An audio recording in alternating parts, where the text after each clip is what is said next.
Before there was Greece, before marble temples rose beneath the sun, there was an island kingdom shimmering in the heart of the Mediterranean. They built palaces that glittered like seashells, painted walls alive with color, and filled their harbors with sails white as foam, and then one day they vanished without a trace. Who were the Minoans? That question has haunted historians for more than a century. Their story begins on the island of Crete, a jewel set between three continents, Europe, Asia, and Africa.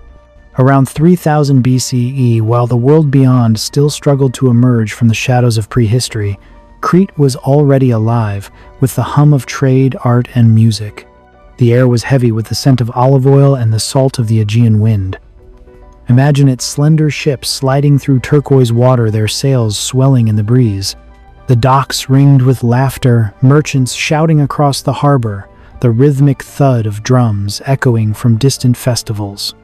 On the slopes above, whitewashed homes clung to the hillsides, their walls painted with dolphins, lilies, and dancers leaping over bulls, symbols of grace, courage, and joy. This was a civilization that celebrated life. Women wore flowing robes and bright jewelry, moving through the markets as equals among men. Farmers tended vineyards heavy with grapes. Artisans carved ivory, hammered gold, and spun wool into garments soft as sea mist. And at the center of it all stood the palace, the beating heart of the Minoan world. Thousands of years later, when the modern world had nearly forgotten such a place could exist, a man named Arthur Evans arrived on Crete. He was a British archaeologist, driven by curiosity and an almost childlike hunger for discovery. In the spring of 1900, he stood before a mound of earth the locals called Kefala Hill, a place rumored to hide the ruins of a palace buried beneath the soil. Evans brushed the dust from his boots, raised a hand to shield his eyes from the sun, and ordered his team to dig. Days passed, then weeks. And suddenly the ground gave way to corridors paved with smooth stone. Walls appeared still holding traces of red and gold paint. Staircases curved gracefully downward, as if designed not by human hands, but by the sea itself. He descended step by step, his heart pounding. When his lantern light touched the frescoes, a young man soaring over a charging bull, a woman with flowing curls watching from the crowd, Evans stopped breathing for a moment. 3,000 years, he whispered. And they still live, in that instant time folded. The laughter of ancient dancers seemed to echo through the corridors. He could almost hear the music, the drums, the flutes, the heartbeat of a people long gone. Evans would later name them the Minoans, after the mythical king Minos, the ruler of the labyrinth, and the bull-headed minotaur. Yet, what he found was no myth. It was the ghost of a real civilization, one that had thrived centuries before the rise of Athens or Rome. The palace at Knossos stretched like a small city over 1,000 rooms connected by twisting hallways. There were storerooms filled with massive clay jars once brimming with olive oil and wine. There were frescoes of dolphins gliding above doorways and floors paved with intricate mosaics that glimmered in the torchlight. But it wasn't only the beauty that stunned Evans, it was the humanity. These people had not lived in fear or war. They had painted laughter on their walls. They worshipped nature, not conquest. They built a world of light open courtyards and flowing water, a society so different from the grim stone fortresses of later empires. Standing there surrounded by the whispers of the past, Evans felt a question rising inside him. Who created all of this? The breeze that slipped through the broken archways carried no answer. Only the soft sigh of the Mediterranean, as if the sea itself remembered what the world had chosen to forget. He realized then that he had uncovered not just ruins, but a mystery one that would take decades of study, debate, and imagination to begin to understand. And so began the modern rediscovery of the Minoans, a civilization radiant and gentle, brilliant and fleeting, whose echo still hums beneath the waves of Crete. Their story, once buried beneath centuries of silence, was about to rise again. The echoes of Arthur Evans' discovery still hung in the air, the whisper of frescoes, the hum of a lost melody. But as the dust settled around the ruins of Knossos, a deeper truth began to emerge. The Minoans were not just builders of palaces. They were creators of a world that breathed beauty into every corner of life. If you could step back into Crete 3.5 millennia ago, the island would feel alive, vibrant, pulsing like the heart of the sea itself. The streets of Knossos shimmered beneath the morning sun, and from the courtyards came the rhythmic beat of drums. In the central square, men and women gathered for the sacred dance, the bull leaping. A massive bull, its muscles rippling like waves, charged forward. A young acrobat sprinted toward it, timing each step with the pounding of the crowd's hearts. And then silence. He leaped, hands gripping the creature's horns, flipping gracefully over its back before landing behind it with a roar of triumph. The crowd erupted. Laughter, drums, the echo of flutes, all rising like fire. The Minoans didn't fight bulls, they danced with them. Their art wasn't about domination, but harmony, the human body flowing with the rhythm of nature. On the palace walls, these moments were immortalized in color: blues of the ocean, reds of the sunset, whites of sea foam. Even after 3,000 years, the paint still seems to shimmer, as though the people who created it had simply stepped away for a moment and might return at any time. Their hands shaped clay into miracles. Delicate vases painted with octopuses and fish, each line curling like the tide-filled storerooms and homes. Their pottery wasn't only for use, it was art, a language of movement and grace. Their music drifted through open windows, flutes, lyres, drums blending with the wind and the waves, and through it all the women of Crete moved with quiet power. In a world where most ancient societies silenced their daughters, the Minoans lifted them to the center of faith and celebration.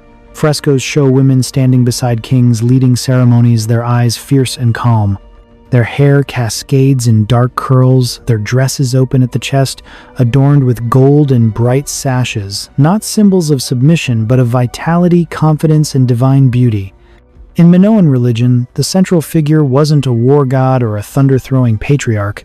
It was the mother goddess, a figure of creation, fertility, and renewal. She was often depicted holding snakes not as creatures of evil, but of rebirth and transformation. In the courtyards of Knossos, priestesses would raise their arms to the sky as sunlight poured through open ceilings, their chants rising with the smoke of incense. At night, the ceremonies shifted from the sun to the moon. Fires flickered in stone bowls. Drums softened to heartbeats. People gathered under the open sky, their faces lit by the glow of torches, whispering prayers to both the heavens and the earth. To the Minoans, divinity was everywhere in the sea, breeze in the soil beneath their feet, in the beating of their own hearts. Life on Crete was not built on conquest or fear. It was built on rhythm, color, and balance. The Minoans lived not to dominate the world, but to dance within it. Their cities had no defensive walls, only open courtyards and flowing water channels. They believed the sea protected them, and perhaps it did for a time. Evans once stood before one of those frescoes, the famous Ladies in Blue, and whispered to his assistant, "They look alive." And indeed they did. Their painted eyes still seemed to meet yours, as if sharing a secret that has survived across ages. This civilization, so ancient yet so modern in spirit, seemed to sing of freedom. Their art, their rituals, even their laughter carried the same message: life is to be celebrated, not feared. If you listen closely, you can almost hear them still. The soft rhythm of sandals on stone, the thrum of drums beneath the moon, the laughter of women who ruled without armies and led without fear. The Minoans remind us of what humanity can be at its best, not a struggle for power, but a dance with existence itself. They didn't build monuments to eternity, they built moments of joy. And in those moments they achieved something extraordinary, a civilization that felt like music, a song of freedom echoing across the centuries. The music of Crete still echoed through time, the songs, the laughter, the painted stories on the walls. Yet beneath that beauty there lay a silence deeper than the sea itself, a silence written in symbols no one could read. When Arthur Evans unearthed hundreds of clay tablets in the ruins of Knossos, he believed he had found the key to the Minoan soul. Each tablet was etched with tiny, careful signs, triangles, loops, and strokes that seemed to pulse with meaning. The script was unlike anything known to scholars. Evans called it Linear A. He held one tablet in his hands, under the pale light of a lantern. The symbols were so crisp, so deliberate, as if the writer had only just pressed them into the clay and stepped away. Evans brushed the surface gently and whispered to his assistant, It feels alive. Like a voice trapped in stone, the team worked late into the night surrounded by stacks of tablets. They compared, traced, measured, searching for patterns, hoping for a spark of understanding. But the language refused to reveal itself. Each symbol felt like a riddle. Some resembled numbers, others names or prayers. The room was quiet except for the scratching of pencils and the flicker of lamplight. At one point, Evans leaned back in frustration. "They're talking to us," he said softly. "But we don't yet know how to listen. Those symbols, thousands of them, remain a mystery even today. Linear A is one of history's unsolved codes, an unbroken bridge between human thought and silence. It is as if the Minoans left behind a song written in a language of the sea and time itself, erased the melody. But while their words remain hidden, their actions speak clearly." Archaeologists discovered evidence of a thriving economy woven across the Mediterranean. The Minoans were not just artists. They were sailors, merchants, and innovators. Their ships carried olive oil, copper, and fine textiles across the waters to Egypt, to the coast of Anatolia, to the kingdoms of the Near East. In return, they brought gold, ivory, and exotic spices. The docks of Crete must have been a spectacle of sound and scent traders, shouting in a dozen tongues, amphorae clinking, gulls wheeling overhead. You can almost imagine a Minoan merchant standing on the deck of his ship, wind in his hair, gazing toward the horizon. Behind him, the island gleamed white buildings rising from green hills, smoke curling from temple fires. Ahead, a world of trade and opportunity stretched wide. Crete was not isolated.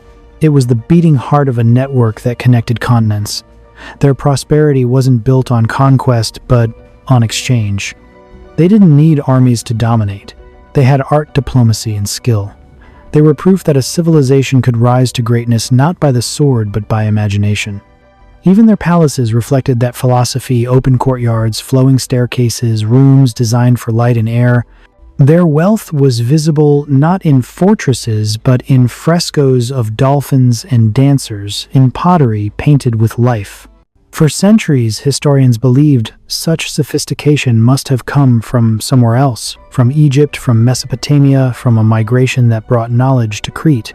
But in recent years, modern science has told a different story. DNA analysis from ancient Cretan remains revealed that the Minoans were not outsiders. They were native to the island, descendants of people who had lived there since the dawn of the Neolithic Age. Their brilliance was homegrown, not imported. The revelation changed everything. It meant that Europe's first true civilization had been born not from conquest, but from continuity, from people who had watched the same sun rise over the same blue sea for thousands of years. Standing once more in the ruins of Knossos, Evans might have smiled at that thought. The people whose words he could not read were not ghosts from elsewhere. They were the first Europeans, the artists of the dawn. Their language may remain silent, but their legacy speaks through every discovery: the painted dolphins, the elegant jewelry, the soft curve of a potter's hand.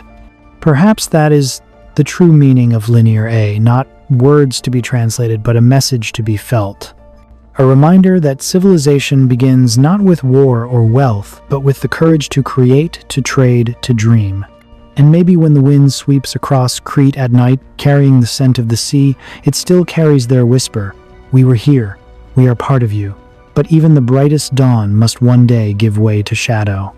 For all their beauty and brilliance, the Minoans could not escape the truth written into the fate of every empire: no civilization lasts forever. For centuries, Crete had been a paradise, a land of open courtyards, of laughter, of ships returning home heavy with trade. The sea that had protected them, that had brought them wealth and wonder, would soon turn against them. It began with the tremors, faint at first, like a heartbeat deep beneath the earth. The people of Crete paused in their work, glancing toward the horizon, unsure if they had imagined it. But the tremors grew stronger, the air thick with the scent of ash and salt. Far to the north, on the island of Thera, now called Santorini, the mountain that had slept for centuries began to roar. In the heart of that mountain, fire stirred. Then came the explosion. A sound beyond sound, a thunder that split the sky. The mountain tore itself apart, spewing fire and ash miles high. The sea recoiled in terror before it struck back, a wall of water racing outward, devouring everything in its path. On Crete, the people heard it before they saw it, a low, unending rumble. The ground shuddered, Pottery crashed from shelves, walls cracked like brittle shells. A mother clutched her child and ran toward the hill. She looked out over the harbor. The horizon glowed red as if the sun itself were burning. Ships tossed like leaves on the waves. Men shouted. Somewhere a temple bell rang once and was swallowed by the roar of the sea. The wave struck. It tore through harbors, lifted ships, smashed them against cliffs. Entire towns vanished beneath the foam. The air turned black with ash. Day became night. When it was over, the island was silent. The sky wept soot. The fields were buried beneath layers of gray dust. The Minoans, a people who had danced with bulls and worshipped the sun, faced their darkest night. Yet nature was not their only enemy. The eruption had shattered their trade networks, poisoned their crops, and weakened their cities. From across the sea, others were watching the Mycenaeans, fierce warriors from the Greek mainland. Where the Minoans had built with grace, the Mycenaeans built with strength. They admired Crete's beauty, but they also coveted it. To them, the palaces of Knossos were prizes waiting to be claimed. The legends would later speak of battles of strangers in bronze armor, landing on the shores of fire, rising again in the night. Whether it was conquest or slow assimilation, the result was the same. The gentle world of the Minoans faded, replaced by the iron will of a new age. Imagine Evans standing amid the ruins, decades later, tracing his fingers over the scorch marks on the stones. He must have wondered if those last Minoans had known what was coming, if they had felt the sky darken, if they had prayed to their mother goddess as the world around them crumbled. In the distance, the sea whispered against the rocks, the same sea that had carried their ships to glory, now carrying away the last echoes of their song. There is something heartbreakingly human in their story. The Minoans were not destroyed by greed or cruelty, but by the very forces that had once blessed them, the sea, the earth, the fire. Nature gave them life and art, and then with one terrible breath took it all away. And yet perhaps they understood something we do not. Perhaps they knew that beauty is not meant to last forever, that its power lies in its fleetingness. Somewhere beneath the layers of ash and silence, frescoes still gleam faintly. The dolphins still leap. The dancers still reach for the horns of the bull. And though the language of their tablets remains silent, their walls still speak. They whisper of joy, of courage, of the fragility of all things human. And so the great island fell quiet. The waves returned to their rhythm. The winds carried away the smoke. The Minoans, the dreamers of the ancient sea, were gone. They left behind their palaces, their colors, their laughter, and a question that has never been answered. And so it was that the Minoans vanished, leaving only silent walls and a mystery that time itself cannot explain. But their story never truly ended. Even after the palaces crumbled and the frescoes faded beneath the dust, the spirit of the Minoans lingered in myth, in art, in the quiet rhythm of the Mediterranean itself. Every ripple of the sea that brushes the shores of Crete seems to carry their memory a whisper of what once was. The people who came after the Mycenaeans, the Greeks, and the countless civilizations that followed inherited more than ruins. They inherited ideas. The architecture of Greek temples, with their open courtyards and columns reaching toward the sky, echoes the airy halls of Knossos. The grace and motion of classical Greek art, the way a sculpted figure seems to breathe, was born from Minoan brushstrokes that captured life in motion thousands of years before. Their gods, too, carried Minoan blood. The reverence for the mother goddess transformed into Gaia, into Demeter, into the divine feminine that pulsed through Greek religion. The sacred bull became Zeus himself, who took the form of a bull to carry Europa, a name that would come to represent an entire continent across the sea. And then there is the labyrinth. The legend tells of King Minos, of a monstrous creature, half man, half bull, trapped within a maze of stone. But perhaps the labyrinth was never meant to be taken literally. Perhaps it was a memory distorted by time of the grand palace of Knossos, a structure so vast and complex it seemed to twist in on itself. Its corridors led not to monsters but to mystery. The Minotaur may not have been a beast of flesh, but a symbol of humanity's struggle with its own fears, its own desire to understand the unknown. In that sense, every civilization since has walked the same labyrinth. The Minoans, through their art and their peace, showed the world another path, that greatness does not need conquest, that beauty can be a foundation of power. Their civilization was the first note in the Song of Europe, a melody that spoke of light, sea, and life. They were in every sense the first dreamers of the West. Imagine standing in the ruins today. The air is still. The cicadas You trace your hand across the ancient stones, warm from the sun, smooth with age, and realize you are touching the beginning of something vast. The same light that once gleamed on Minoan frescoes now glints off skyscrapers and satellites. The same curiosity that drove their artists and sailors now drives scientists and dreamers. In every act of creation, in every reach toward knowledge, a small spark of the Minoan flame still burns.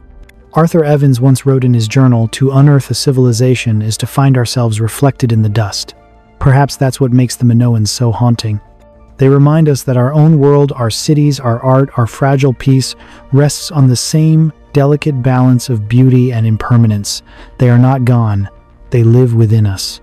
In the artist's brushstroke, in the architect's dream, in the scientist's relentless search for meaning, their legacy flows through time, invisible yet eternal, like the tides that once carried their ships across the sea. If you close your eyes, you can almost hear them, the sound of sandals on stone, the laughter from a distant courtyard, the soft ring of a lyre. The island breathes, and somewhere deep within it, the Minoans are still alive.